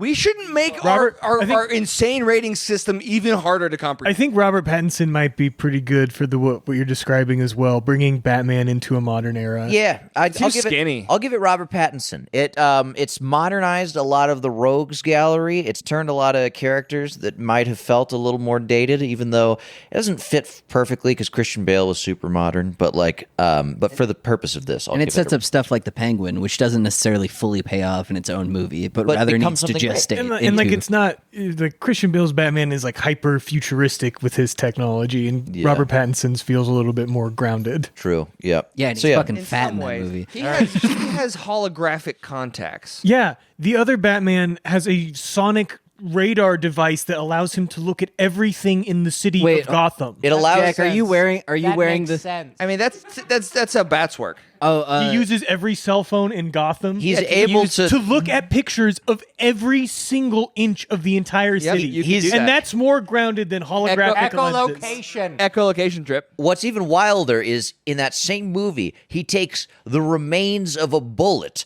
and is able to like reverse engineer the bullet so that he can find the fucking fingerprint on Yeah. it.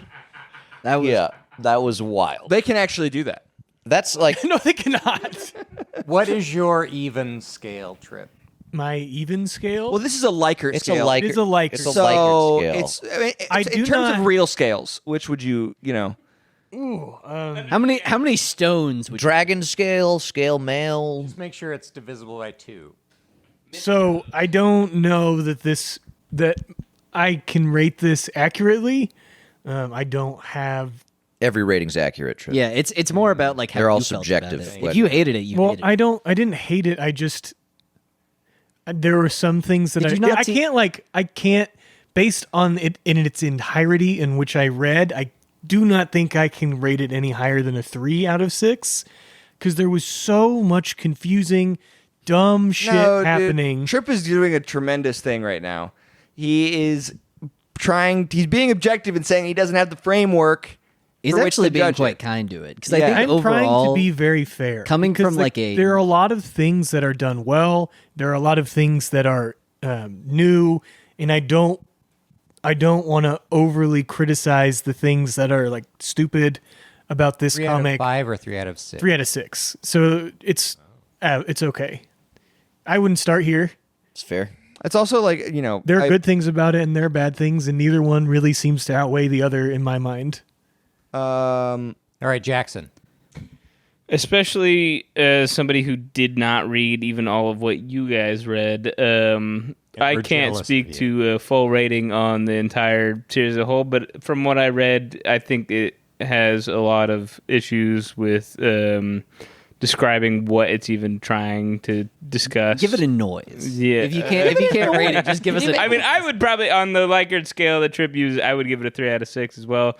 But on my own like personal feeling about it, there are far worse ways to spend your time, reading comics. And I would say, from what I read, it is incredibly entertaining. If not, it's confusing, also entertaining. And as a writer, you can do far worse to be boring than not be entertaining. Dang, maybe you've had a grape. Yeah, dude. I think that's actually Good review. That's a I feel rebuked. no. I feel like that's a very interesting way. There are far worse ways to spend your time. Grant Morrison's going to hit you with some crazy shit. Yeah. It might be stupid sometimes. Your mind, like the fact that we could even discuss it in such like vehement terms and against like each an other hour, is, like, just to be makes like- it engaging enough to be worth your I time. agree. It doesn't make sense all the time, but nobody else, fucking Donnie Cates is just being like, what if Thor hammer was sword? And that's like Fucking most these- of those aren't like that. Or hammer with sword? Yeah, right. At least Donnie Cates isn't doing shit where he's like, it's Zorn.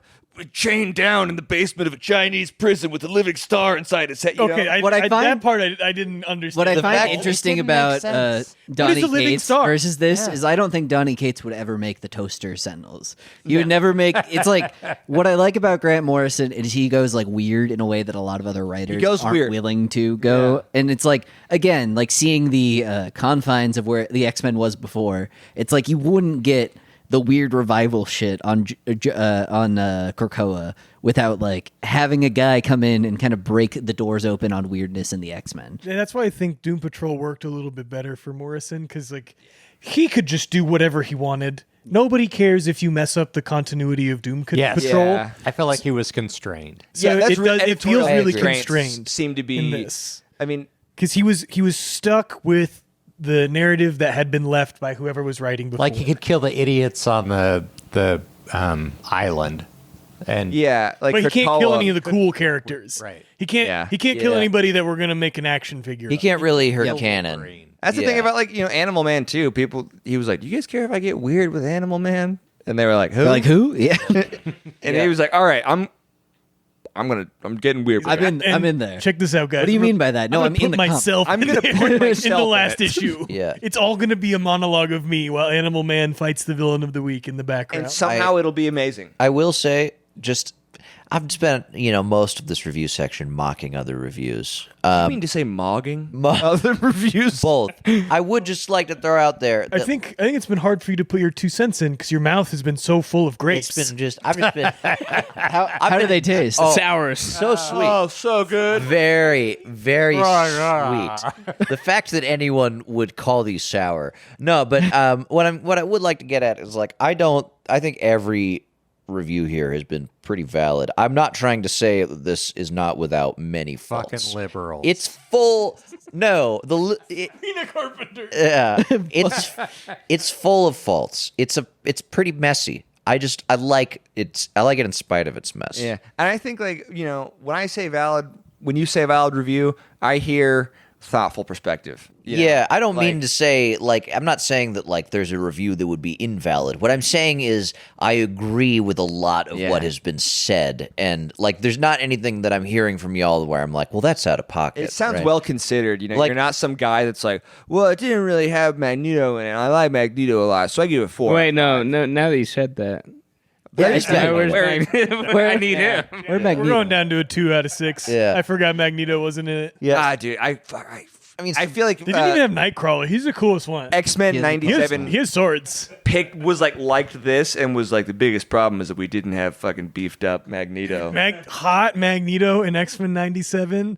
Oh, it's Life changing. awesome. I can't express to you enough how good X-Men 97 is that it took all of these ideas, fleshed them out, and was gave them the proper time, and then made a real story out of them. Yeah. And what I like about Grant Morrison is he put those ideas, those ideas Yeah. wouldn't have existed without a guy just kind of going. And maybe even he could have executed them, right? If he didn't have the editors being like, well, you got to have these 4 arcs going, Yeah. But what do you guys want to read next week? What should we read next week? Read. Should I'll we be do? Yeah, do something. Another bad thing. no, You can read House of X or I would No. be so down to read House of X. Steel Ball Run. If you want to get into all of it. all of it. House of X is even before. No, Krakoa era. Is that Krakoa era? That's That's- the start of it, yeah. that's when he's assembling the Council of Mutants. All right, one second. And House of X would, if we want to do more X-Men and we want to delve into where this sort of exploration takes us, House of X would be good. Let me pitch a Steel Ball Run to you real quick. There's a 100-year-old vampire who's reincarnated as I'm in. as a 14-year-old boy who turns people into velociraptors. And while this is happening, there's a 14-year-old girl who's trying to get Jesus' heart back by seducing the lesbian wife of America's president. You said pitch? Yeah. Who is this? Something you're working on? No, or- this all happens in Steel Ball Run. Did this happen to a friend of yours? Or Me right now. Bunny Valentine. He's, Hell he's yeah. my Let's do- president. Is that his leg or something? my vote is for House of X. It's the logical next step. Does It's it the make modern. sense? No, it makes even less sense. God but dang. it's really cool though. Remember, After we read this, do I finally know what grapes taste like? you might. It depends on what you Depends think. on what you want us to think of you. That will impact I your just want to answer. read it for more context on Marvel Rivals. Really, Yeah, that is the perfect place. This will actually give you a lot of Marvel Rivals context. You know that tree guy? in Yeah, one the of things? Krakoa, Yeah. living avatar of the Krakoa. avatar yeah. of Krakoa. Oh, really? Yeah. Astos Krakoa's in Marvel Rivals? Yeah, and you know how he says, He's just chilling. He's like a payload you push. yeah, Living planet. and you know how he says at one point he says the greatest gift. Magneto says the greatest gift for mutants is resurrection. They talk about in this. The mutant. I'm familiar with mutant resurrection. But in Krakoa is like a living entity, and when you die, The eggs. it will make Yeah, an egg. the guy whose power for his long time is just golden balls. Yeah. And nobody knew that he was making egg sacks. It's so Oh, dumb. is it so that if people die on missions, they don't really die? No. All mutants are essentially immortal. There is no tension. Yeah. See you next comes time, back. guys. Wait. For those of you that want to follow, we're doing this House of X. Thundercats. Numbers 1 through 6. Powers of 1 X, through number 1 6. through 6. All Yes. right. All right. Bye, guys. Love you, folks.